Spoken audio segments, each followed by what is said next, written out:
ఇప్పుడు అమరనాథ్ యాత్ర ఉంది. చాలా యాతన పడి మంచులింగాన్ని చూడాలని మైళ్ళ కొద్దీ నడిచి ఏదో డోలీలు అవి ఎక్కి ప్రాణాలు పణంగా పెట్టడమే సుమారుగా. అలాగే ఇప్పుడున్న తీవ్రవాద భయంలో మరీ ప్రమాదం. ఇంత చేస్తున్నప్పుడు దాని సారాంశాన్ని గ్రహించకపోతే ఎలాగా? నా తాపత్రయం అది. అమరనాథ్ యాత్ర కథలో మీకు అమరనాథ్ యాత్ర ఫలం రహస్యం అంత. దాని మూలం ఏమిటి? శివుణ్ణి పార్వతీదేవి అడిగింది, సృష్టి రహస్యం ఏమిటని. పార్వతి అడగడం అంటే మరి పురాణాలు అలా ఎందుకు చెబుతా? ఆవిడ తెలియగలుగుతుందా? మనకి తెలియజెప్పాలి కదా, ఎవరో అడగాలి, ఎవరో ఒకరు చెప్పాలి కదా, అందుకని అడుగుతారు అంతే. ఆవిడ తెలియకూడదు. ఈయన అలాగే నీకు చెప్తాను దా అని ఆయన, పార్వతీదేవి, నందీశ్వరుడు, సరే మెడలో ఎలాగో నాగభూషణం ఉంటుంది, పక్కన గణేశ్వరుడు అంతా కలిసి ఉన్నారు అక్కడ. కొద్ది దూరం ముందుకు వెళుతాను, నేను చెప్తాందా తీసుకు. ఆ యాత్ర కథ అలా నడుస్తుందండి. వెళుతుంటే మీరు గమనించండి, గణేష్ పెహలే గావును వస్తుంది. అక్కడ ముందు నందీశ్వరుని వదిలేస్తాను, వాహనం వదిలేస్తాను. ఇంకొంచెం ముందుకు వెళ్ళాక నంది చౌక ఏదో ఒకటి వస్తుంది, గణేష్ చౌక, అక్కడ గణేశ్వరుని వదిలేస్తాను. ఇంకొంచెం ముందుకు వెళ్ళాక నాగ చౌక, శేషనాగ్ అక్కడ పామును వదిలేస్తాను. చివరికి ఇంకా ఆ గుహ దగ్గరికి వెళ్ళేసరికి పార్వతి పరమేశ్వరుడు ఇద్దరే ఉంటారు. అంతకుముందే వాహనం వదిలేశారు, కుమారుని వదిలేశారు, నాగుపామును కూడా వదిలేశారు. ఇవన్నీ చౌక్ అని పేరు ఉంది కదా, శేషనాగ్, నంది చౌక్, పెహలగావ్ ఉన్నాయి. పెహలగావ్ దగ్గర నందీశ్వరుని వదిలేసేయాలి. తర్వాత గణేష్ చౌక్ దగ్గర గణేషుని ఇంకొన్ని వాగిపోవయ్యా అంటారు కొడుకుని. తర్వాత ఇంకో మూడోదో నాలుగోదో శేషనాగ్ అని ఉంటుంది, అక్కడ ఆ పామును కూడా తీసేస్తాడు. శివుడు పార్వతి ఇద్దరు లోపలికి వెళ్తారు. లోపలికి వెళ్ళాక ఏమయ్యాడో తెలియదు. అక్కడే శివుడు లింగం అయ్యాడు. సమస్త సన్మంగళాన్ని భవంతో కథ ముగిస్తాడు. ఇది అమరనాథ్ కథ. ఇందులో సృష్టి రహస్యం ఏమిటంటే, అది నీకు అర్థం కావాలంటే ముందు వాహనాల మీద వ్యామోహం వదిలేయి. పహలే కావాలి, నందీశ్వరుని వదిలేసాడు. నంది ఎవరు? వాహనం. ఈ కార్లు, సొంత చార్టర్లు, విమానాలు ఎన్ని పెట్టుకుంటున్నాయి ఇవాళ? ఒక కారా? ఇంట్లో ఇద్దరు మనుషులు ఉంటే 2 కార్లు ఉంటున్నాయమ్మా. అన్ని అవసరమా? సర్దుకోలేరా? మరి ట్రాఫిక్ జామ్ అయింది అనేది మనమే, కాలుష్యం పెరిగింది అనేది మనమే. మన వల్ల ఏం జరుగుతుందో ఆలోచించుకోవద్దా? తనలో తాను రవంతా మారడానికి అన్నది దేనికని? అమ్మ ఒక్కళ్ళ వల్ల అయిందా? దేశమంతా ఎవరు దేశమంతా కేసీఆర్ సరి చేస్తారా, జగన్మోహన్ రెడ్డి సరి చేస్తారా, నరేంద్ర మోడీ సరి చేస్తారా? అందులో మనం ఒకళ్ళం కాదా? మనం ఎవరు సహకరించకుండా వారు చేసేస్తారా? వారు ఏమైనా మాయ చేస్తారా? కాదు కదా. ఏ పరిపాలకుడు మన ఈ పార్టీ కదా ఆ పార్టీ ఉన్నా ఎవరు చేయగలిగింది లేదు. ప్రజల్లో కూడా మార్పు రావాలి. అసలు ఇన్ని వాహనాలు నాకు అవసరం? వీళ్ళు 4 కుటుంబ సభ్యులు ఉంటే 2 కార్లు 2 బళ్ళు ఉంటున్నాయమ్మా. పిల్లలకు కూడా చెరువు బండి. వాహనాల మీద వ్యామోహాన్ని వదులుకోండి. వీలైనంత దూరం నడిచేయండి. అక్కడ నడిచే వెళ్ళక తప్పదు. కొన్ని ప్రాంతాలు మీరు ఏం చేయలేరు. ఆ ఆరోగ్యం ఉన్నవాళ్ళే వెళ్ళాలి. ఇంకొంచెం వెళ్ళాక గణేశ్వరుని వదిలేశాడు. సంతానం మీద వ్యామోహం వదులుకోండి. ఇంకా మా అబ్బాయి ఎలా ఉన్నాడు, కోళ్ళు ఎలా ఉంది, ఏమిటో కోడలు నీళ్ళు లోసుకోలేదు, అత్తగారి కంగారు ఏమిటమ్మా నాకు అర్థం కాదు. కందకలేని దొరద కత్తిపేట కానీ దీనికి ఇది అహంకారం తప్పితే ఏం లేదు. ఇది అహంకారం అంటే గర్వం కాదు. నా వంశం, ఈ కోళ్ళు వచ్చాక నా వంశం, ఇప్పుడు ఈ ఏమైనా సూర్యవంశమో చంద్రవంశమో పెరగకపోతే నష్టం ఏంటి? ఇలా ఆలోచించరు మనుషులు. మా వంశం, ఈ అమ్మాయి సంతానాన్ని కన్నంత మాత్రం ఆడాలని ఆక్షేపించాలమ్మా, నాకు అది కూడా ఉండదు దానికేనా అన్నారు. ఏమిటట? అదేమైనా సిద్ధాంతమా, రూలా? కొందరు కలగరమ్మా. పైగా చాలా చోట్ల కలగకపోవడానికి మన ధర్మశాస్త్రం కూడా చెప్పిన ప్రకారం పురుషులు కారణం ఉండు బాబు. స్త్రీలను ఎందుకు అంటున్నారు నాకు తెలియదు. మన మాస్టర్ సివివి గారిది యోగ దర్శనం ఉంది. ఆ పుస్తకం ఎప్పుడో 10-12 ఏళ్ల క్రితం చదివాను. బాబు ఇదే రహస్యం అనుకో. పుట్టబోయే జీవుడు, మనకి సైన్స్ అలా అట్టి పెట్టండి కాసేపు. మన ధర్మశాస్త్రం ప్రకారం పుట్టబోయే జీవుడు తండ్రి నెత్తి మీద 3 నెలల పాటు తిరుగుతూ ఉంటాడు వీడి శరీరంలో ప్రవేశించడానికి. వీడు ఎప్పుడు నీళ్లు తాగితే అప్పుడు ప్రవేశిస్తాడు. జీవుడు నీళ్ళ ద్వారానే ప్రవేశిస్తాడు. అందుకే ఎవరైనా పోతే నీళ్ళకే మైల, ప్లాస్టిక్ వస్తువులకి కుర్చీలకి మైల ఉండదు. జీవుడు నీళ్ళ ద్వారా వెళతాడు.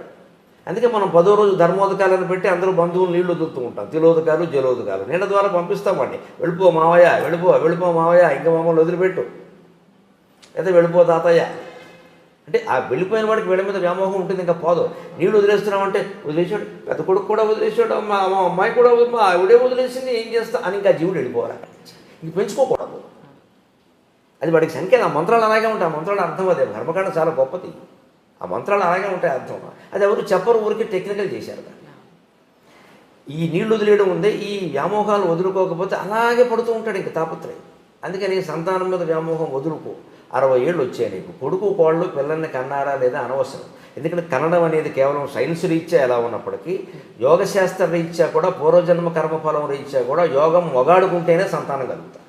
ఆ యోగం మొగాడిది ఆడాళ్ళకి సంబంధం లేదు. ఈ 3 నెలలు ఈ జీవుడు పురుషుడు నెత్తి మీద తిరుగుతూ ఉంటాడు. వీడు ఎప్పుడు నీళ్లు తాగితే అప్పుడు ప్రవేశిస్తాడు వీడు. అందుకని మనకి కొత్త దంపతులను తీర్థయాత్ర చేయమని చెబుతారు. సంస్కృతి ఎంత గొప్పదో ఆలోచించాలి. కొత్త దంపతులు చేయాలి తీర్థయాత్ర. 72 ఏళ్ళు వచ్చాక ఎందుకమ్మా యాత్ర, ఎక్కలేరు దిగలేరు. దురదృష్టం ఏంటంటే 60 ఏళ్ళు దాటిన వాళ్ళే చేస్తారు. పైగా వయసులో చేయమంటే సంపాదించుకునే వయసులో ఇవన్నీ ఏమిటండి. 70 ఏళ్ళు వచ్చాయి ఇంకేం చేస్తాం. ఇప్పుడు 4 చోట్ల అంటే ఏమీ చేయలేవు కాబట్టి ఇప్పుడు కాశీ వెళ్ళి మిఠాయి తింటావా?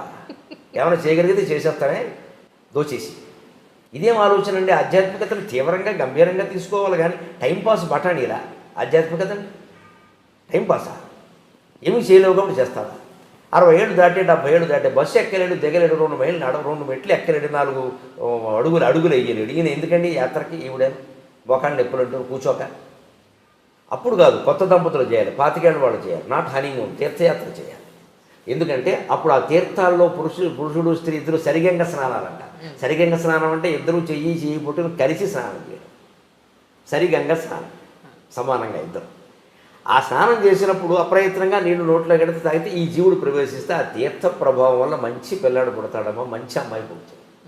ఓ సక్కుబాయి పుడుతుంది, ఓ తుకారాం పుడతాడు. ఈ తుక్కురాములు పుడుతున్నారు అందరూ. తీర్థ ప్రభావం అంటే అది. వీడు గ్లాసులు మంచినీళ్ళు తాగిన ప్రవేశిస్తాడు, కానీ గ్లాసుడు వాడే పుడతాడు, వ్యాసుడు పుట్టాడు. ఎందుకంటే పుట్టబోయే జీవుడికి తీర్థంలో మనం సేవ చేస్తే వ్యాసుడు శరీరం వస్తుంది. ఈ ఇంట్లో ఆ నీళ్లు తాగితే గ్లాసుల శరీరం వస్తుంది. ఏ శరీరం ఇవ్వాలి? ఆ లోపల ఉన్న జీవుడు ఎంత ప్రతిభావంతుడైనా ఉపాధి సరైనది కాకపోతే ఆ ప్రతిభ వ్యక్తం కాదు. ఒక మహామేధావి ఉంటాడు, గొప్ప ఏదో చేయగలడు. క్యాన్సర్ వచ్చింది, ఏం చేస్తాడు? జ్వరం ఎప్పుడూ రోగమే, ఏం చేస్తాడు? ఇది రహస్యం. అలాగా ఆ యోగాన్ని బట్టి ఏం చేయాలి? సంతానం యోగం లేదు, కలగదు, వదిలేయండి ఆ విషయాన్ని. దాని గురించి అంత తాపత్రయపడతారు. ఆస్తులు దాన ధర్మాలు చేసుకోండి, జలసాలు చేయండి, సుఖంగా తిరగండి. రైల్లో సెకండ్ స్లీపర్లో వెళ్ళే బదులు ఏసీలో వెళ్ళండి, విమానం ఎక్కి వెళ్ళండి. ఎందుకు మూటకట్టి కొడుకు ఇచ్చి కోడలికి ఇచ్చి మళ్ళీ వాళ్ళు పిల్లల్ని కనలేదని వాళ్ళు ఇంకా వృద్ధి చేయలేదని ఏంటి నస? ఇదే గణేష్ చౌక్, గణేష్ను వదిలేయడం, అక్కడ సంతానం వదిలేసి తర్వాత చూడండి అతి ముఖ్యమైనది జీవితంలో మనం ధనమైనా వదులుతాం, వాహనమైనా వదులుతాం, సంతానం మీద వ్యామోహమైనా వదులుతాం. కానీ చచ్చే వరకు పోనది, చచ్చాకు చుట్టప్పుడు కూడా భయపడేది భయాన్ని వదలలేము. భయానికి సంకేతం పాము, భయాన్ని వదిలే. భయానికి సంకేతం పాము. ఎందుకంటే పావును చూడగానే భయపడతాం, మనసు పాము అన్న మాట విన్నా భయపడతాం. పైగా పూర్వకాలపు నాగరికతలో పాములు ఇళ్లలోకి వచ్చేవి సహజంగా. మట్టిళ్ళు పల్లెటూళ్ళు పొలాలకు దగ్గరగా ఉండేవి, పాము రాకపోతే ఏమొస్తాయి? అందుకని పాము చూసి భయపడేవాడు. ఆ భయం పోగొట్టుకోవాలి. దానికే మనకు నాగుల చవితి పెట్టారు. నాగుల చవితి నాడు పుట్ట దగ్గరికి ఆడవాళ్లే పెడతారు మగాళ్ళ కంటే ఎక్కువ. అక్కడ పాము కనపడ తీరాలి, దానికి పాలు పోస్తారు. తాగినా తాకపోయినా సరే పాము పాలు తాగదు అని 14 లోకాల్లో అందరికీ తెలుసు, ఎవడు చెప్పక్కర్లేదు. కానీ మన వాళ్ళు మానరు, మళ్ళీ వెళ్ళిపోస్తారు. నేను చూస్తుండగా తాగింది, ఈవిడ తాగిందేమో అది తాగలేదు. ఈ కబుర్లు చెప్పద్దు. ఇక్కడ శాస్త్రీయ విజ్ఞానాన్ని మనం అంగీకరించాలి. శాస్త్రీయ విజ్ఞానం ఎప్పుడూ మతానికి వ్యతిరేకం కాదు. అవసరమైతే మతాన్నే సరి చేసుకోవాలి, విజ్ఞానాన్ని ఆక్షేపించాలి. విజ్ఞానమే. వాడు చచ్చి చెడి కనిపెట్టారమ్మా, ఐన్స్టీను ఎడిసన్ బల్బులు నేను పని లేక దాని మతం పేరు మీద దాన్ని కొట్టేస్తే అలాగా. గెలీలియో కనిపెట్టినవన్నీ నిజం కదా, కోపెర్నికస్ కనిపెట్టిన ఉండడం కదా. మన మహర్షులు కూడా అలాంటి వాళ్ళేనండి. వాళ్ళని గడ్డాలు పెంచేసి వాళ్ళని మతవాదులు చేశాము. వాళ్ళంతా ఋషులు, శాస్త్రవేత్తలు. అలాగే మీరు ఈ ధనము సంతానం అయిపోయాక భయాన్ని వదిలేయాలి. భయానికి సంకేతం పావు. నువ్వు ఆ భయాన్ని వదిలేయాలంటే ఒకటే సూత్రం అండి, ఏకమేవా అద్వితీయం బ్రహ్మ. యదాఖ్యేవేష ఏతస్మిన్నుదరమంతరం కురుతే అథ తస్య భయం భవతి ద్వితీయాద్వై భయం భవతి అని వేదం చెబుతుంది.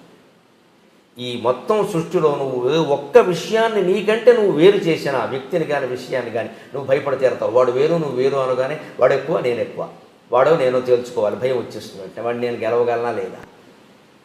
అంతా ఒక్కటే అని గ్రహించగలిగితే ఎవరు గెలిచినా ఒకటే, ఎవరు ఓడినా ఒకటే. సెమీస్లో భారత్ ఓడిపోయిందని అంత ఏడవక్కర్లేదు. ఇప్పుడు ఓడిపోతే న్యూజిలాండ్ వాడు ఏడవడా? వాడు గెలిచాడు, మనం సంతోషించాలి. ఓడిపోయిన కారణాలు వెతుక్కుందాం, ఇంకేదైనా కాస్త బాగా చేసుకుందాం. అంతేగాని ఇంక మొత్తం క్రికెట్ అభిమానులంతా తయారయ్యి జట్టు కెప్టెన్ని తిట్టేసి వాళ్ళని తిట్టేసి వీళ్ళని తిట్టేస్తే ఇదివరకు విజయాలు సాధించిన వాళ్ళంతా ఇప్పుడు వెర్రాళ్ళు అయిపోయినట్టేనా? అలా అనబట్టి వాళ్ళ మీద ఒత్తిడి పెరుగుతోందమ్మా. గెలవడం ఓడడం అనేది ఎన్నికల్లో ఈ క్రికెట్లో చాలా సహజమైన విషయం. దాన్ని అంత ఇదవసరం వల్ల అసలు ఈ సెమీస్లో ఓడిపోయి కప్పు రాదంటే ఆత్మహత్య చూసుకున్న వాళ్ళు కూడా తయారైపోతున్నారు మన దగ్గర. అంత తీవ్రంగా తీసుకోవాలా? యుద్ధాన్ని సైతం ఆటగా భావించిన జాతి ఇవాళ ఆటను యుద్ధంగా భావిస్తుంది. ఏం కర్మ వచ్చింది ఇది? ఇదే ఆధ్యాత్మికత తెలుసుకోవడం. అంటే ధన వ్యామోహం వదిలేయి, వాహన వ్యామోహం వదిలేయి, సంతాన వ్యామోహం వదిలేయి, భయం కూడా వదిలేయి. ఉన్నదంతా ఒకే శివుడు, ఒకే శివుడు, ఒకే శివుడు అని తెలుసుకుని గుహలోకి వెళ్ళడం అంటే గుండె గుహలోకి వెళ్ళడం. గుండె గుహలోకి వెళ్ళడం. అణోరణీయాన్ మహతో మహీయాన్ ఆత్మా గుహాయాం నిహితోస్య జంతోహో. అణువుల కంటే అణువైనది, సూక్ష్మం కంటే సూక్ష్మతరమైంది, మహత్తరమైన వాడి కంటే చాలా పెద్దది మహత్తరమైన ఆత్మ భగవత్ తేజస్సు ఎక్కడుందంటే ఆత్మ గుహాయాం నిహితో. నీ గుండె గుహలో ఉందయ్యా, ఎక్కడా లేదయ్యా, దాన్ని పట్టుకోవయ్యా, దాన్ని పట్టుకోవయ్యా. అది తెలుస్తుంది సృష్టి రహస్యం. ఏమీ లేదు, ఇది మాయ. లోపలికి వెళ్ళాక ఇద్దరూ మాయ అవుతారు. అక్కడ 2 చిలకలు ఉంటాయి గమనించండి. ఆ చిలకలు వాళ్ళేనమ్మా. లోపలికి వెళ్ళాక చెప్పి వాళ్ళిద్దరూ మాయమయ్యారు గమనించండి. పైగా అక్కడ ఏర్పడింది ఏమిటి? మంచులింగం. మంచులింగం 6 నెలల్లో ఉంటుంది, కరిగిపోతుంది. సృష్టి ఉంటుంది, కరిగిపోతుంది. అది మంచు వల్ల ఏర్పడింది. మంచు పోగానే వేసవకాలం రాగానే కరిగిపోతుంది. ఈ సృష్టి కూడా అంతే. ఏదో పుట్టావు, పెరుగుతున్నావు, అస్థి జాయతే వర్ధతే క్షీయతే పరిణమతే నశ్యతి, పోతావు. దాని గురించి ఇంత బెంగ ఎందుకు? ప్రతి పరిణామంలో ఆనందంగా ఉండు. వృద్ధాప్యంలో కొన్ని సుఖాలు ఉన్నాయి, బాల్యంలో కొన్ని సుఖాలు ఉన్నాయి, యవ్వనంలో ఎలాగో సుఖాలు ఉన్నాయని అంటూనే ఉన్నాం. వృత్తిలో కూడా సుఖం ఉంది. ఈ మొత్తం అంతా ఒక్కసారి వదిలిపోతుందంటే నన్ను అడిగితే మరణాన్ని మించిన వరం లేదు మనిషికి. మరణాన్ని మించిన వరం లేదు. రోగిష్టి వాడికి వరం అనొద్దు, సమస్యలు ఉన్నవాడికి వరం అనొద్దు. సుఖంగా ఉన్నవాడికి కూడా మరణమే వరం. మరణంలో మాత్రమే నిత్య సుఖం. ఇందులో ఏముందండి? ఊరికే తాపత్రయపడిపోతున్నారు కానీ అలాగా. అది లొల్లుకుందాం, ఇది లాక్కుందాం, ఏం చేసుకుంటారు లాక్కుని? ఎప్పటికైనా పోయేది. నువ్వు ఎంత గట్టిగా పట్టుకున్నవాడు ఇక్కడే ఉంటాడు, చేతులు ఇక్కడే ఉంటాయి, లోపల నుంచి జీవుడు ఎగిరిపోతున్నాడు.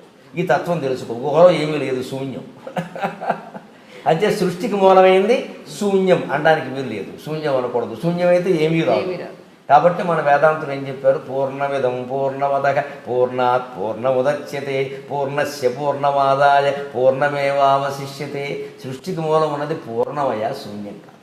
పూర్ణం కాబట్టి అందులో అన్నీ ఉంటాయి కాబట్టి ఏదైనా వచ్చింది. శూన్యం నుంచి ఏమొస్తుంది? ఇతర మతాల వాళ్ళకి మనకి తేడాలి. సృష్టికి మూలం శూన్యమని కొందరు చెప్పారు. అజ్ఞానం. శూన్యం నుంచి ఏది రాదు. సృష్టికి మూలం పూర్ణం. ఆ పూర్ణమే పరమశివుడు. ఇది అమర్నాథ్ కథ. ఈ యాత్ర కథ నాకు పత్రికలో నేను ఒక 5-6 ఏళ్ల క్రితం అనుకుంటాను, ఒక ఆంధ్రజ్యోతి పత్రికలో ఎక్కడో చదివా. నివేదన అంటుంది. ఇదే రహస్యం. ఇంక మనం వెళ్ళక్కర్లేదు అనుకున్నాం. ఇంక వెళ్ళక్కర్లేదు. మనం వదులుకోవలసింది వాహన వ్యామోహం, తర్వాత సంతాన వ్యామోహం, తర్వాత భయం, తర్వాత లోపల ఉన్నది పూర్ణ పదార్థం అని తెలుసుకోవడం. దీనికి అక్కడికి ఎందుకు వెళ్ళడం? అంత యాత్ర పడి ఇక్కడే తెలుసుకోవచ్చుగా. మంచులింగం 6 నెలలు ఉండి 6 నెలలు కరిగిపోయినట్టే మన జీవితం కూడా అంతే. 6 నెలల్లో కరిగిపోతుంది అనుకుంటే అయిపోయాయి. ఇప్పుడు అమరనాథ్ యాత్ర ఫలం చూడకపోయినా నాకు వచ్చింది, కానీ చూసిన వాళ్ళకి ఎంతమందికి వచ్చిందో నాకు తెలియదు. మేము ఎంత కష్టపడ్డాం, పుణ్యం వచ్చేస్తుంది అనుకునే వాళ్ళే. అది దానివల్ల పుణ్యం ఆశిస్తారేమిటి? జ్ఞానం వస్తుంది, కానీ పుణ్యం రాదమ్మా, జ్ఞానం వస్తుంది. అసలు ఈ పుణ్యం జ్ఞానం కంటే ఎక్కువ అనుకోవడం ఉంది. ఇది మూర్ఖత్వం.